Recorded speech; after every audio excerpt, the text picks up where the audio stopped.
सुप्रभात दोस्तों। आज की मेरी कहानी का शीर्षक है पौराणिक कहानियां। हम में से अधिकतर लोग यही जानते हैं कि रावण सिर्फ श्री राम से ही युद्ध में हारा था, लेकिन ये सत्य नहीं है। रावण श्री राम के अलावा भगवान शिव, राजा बाली और सहस्त्रबाहु से भी पराजित हो चुका था।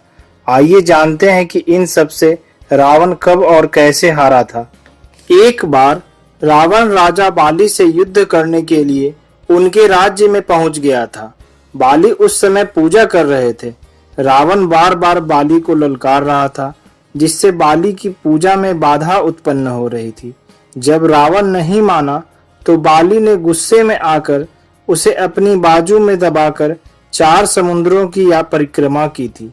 बाली बहुत शक्तिशाली था और इतनी तेज गति से चलता था कि प्रतिदिन सुबह सुबह ही 4 समुद्रों की परिक्रमा कर लेता था और इस प्रकार परिक्रमा पूरी करने के बाद भगवान सूर्य को अर्घ्य अर्पित करता था। जब तक बाली ने परिक्रमा पूरी की और अपने आराध्य सूर्य को जल अर्पित किया, तब तक रावण को अपने बाजू में दबाकर ही रखा था। रावण ने बहुत प्रयास किया, लेकिन वह बाली की गिरफ्त से आजाद नहीं हो पाया। पूजा के बाद बाली ने रावण को छोड़ दिया था। उसके बाद रावण ने दोबारा कभी बाली से युद्ध करने का दुस्साहस नहीं किया। बाली के अलावा रावण सहस्त्रबाहु से भी पराजय हो चुका था। सहस्त्रबाहु ने भगवान की कठोर तपस्या करके 10 वरदान प्राप्त किए थे और चक्रवर्ती सम्राट की उपाधि प्राप्त की थी।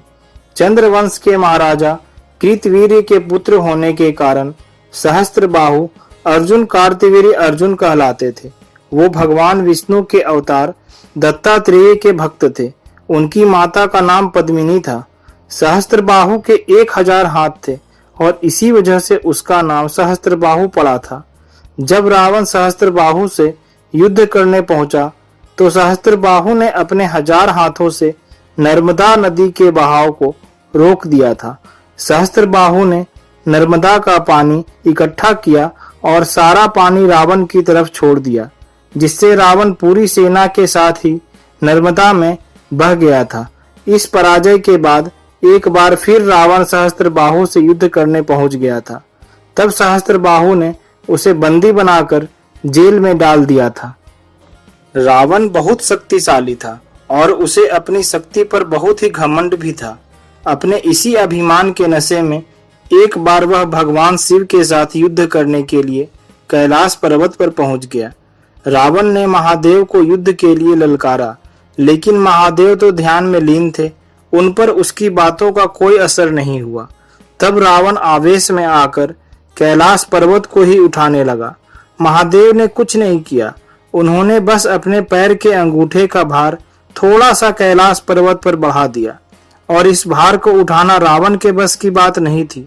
तो उससे पर्वत तो उठ नहीं सका, अपितु उसका हाथ पर्वत के नीचे जरूर दब गया और बहुत प्रयत्न करने के बाद भी रावण अपना हाथ वहां से निकाल नहीं सका।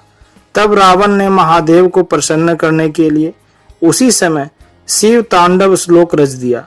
महादेव इस श्लोक से बहुत प्रसन्न हो गए और उन्होंने रावण को मुक्त कर दिया। मुक्त होने के पश्चात रावण ने महादेव की स्तुति की और उनसे अपने कृत के लिए क्षमा मांगकर उन्हें अपना गुरु बना लिया। दोस्तों, कहानी अच्छी लगी हो तो इस वीडियो को लाइक और शेयर करें और हमारे चैनल को सब्सक्राइब करें। धन्यवाद।